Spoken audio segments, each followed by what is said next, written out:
when they make your knee collapse. This is always a bad thing. Okay, especially for bigger guys, they connect your knee like that, it's bad. So, you lift a little bit, the foot goes on the ground, and your hip goes completely to the other side. So here I am, I connect, I scoop under, look at my hip. Completely out, okay? And then my leg that started from an angle that is kind of 90 degrees, turns completely there. I am not telling you to do this. If I do this, I'm working only my legs. I'm telling you to look, lift your butt up and move out. And then I'm gonna finish inside control. So one more time.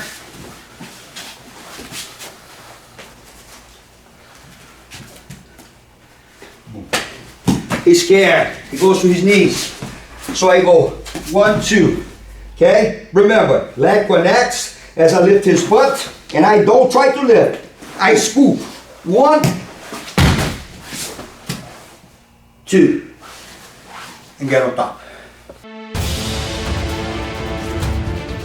All right, guys. A common situation that the person sometimes tries to defend and prevent the scoop under sweep is by posting the opposite arm on the ground. Okay, so sometimes when they post, they have time enough to block it and to switch their hips in a way that the sweep is going to be very hard to be done. Okay, and a lot of people always try to attack the side that they have the arm, which is like completely, how can I say, understandable, you know.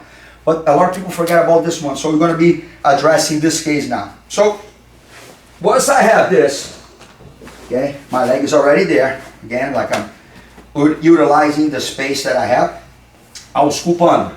Okay, when I scoop under, I'll try to do exactly the same process of the sweep. But look at his reaction now. I scoop under, I lift, he posts. And like I said, guys, he gets heavy here. Either a somersault, or he breaks the hip in here, that will be tough. Okay, so from this situation here, what I want is this.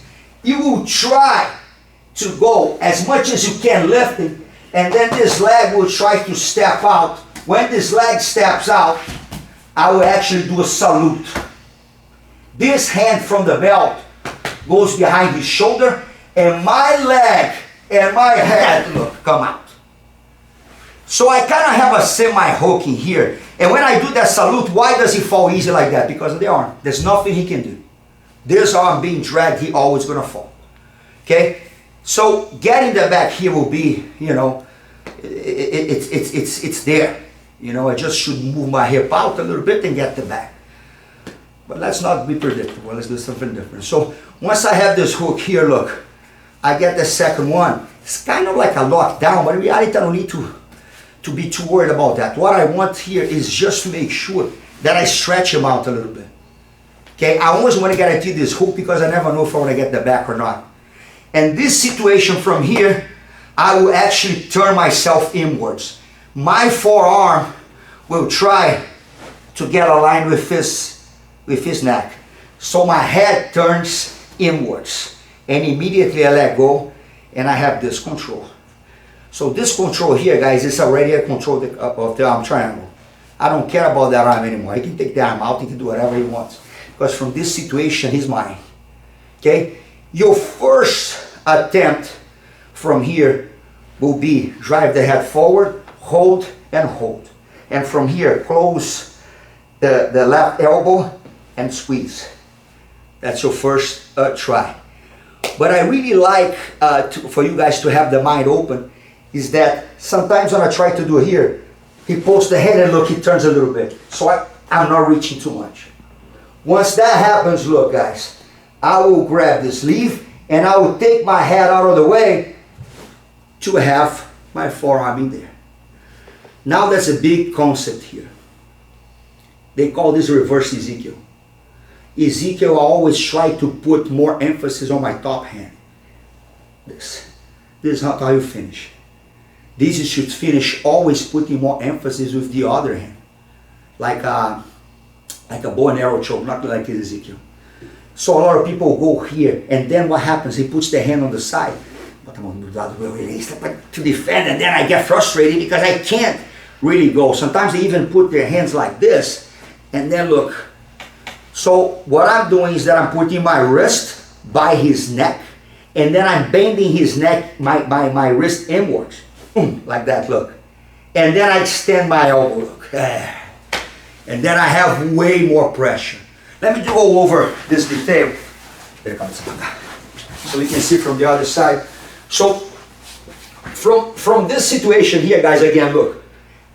I'm not saying that you're not going to tap people out if you go a lot of pressure with the top hand. You may do it. But it's kind of more like a rough and a hurtful move. You're going to hurt the guy. Okay? And if you can get it or you can't. It's just kind of more like a rough. That's the wording, rough. But in reality, what I want to do is that I want to do similar to him as a bow and arrow choke. So this is the hand that chokes him more. So once I'm here, I need to slide so my wrist is by his neck.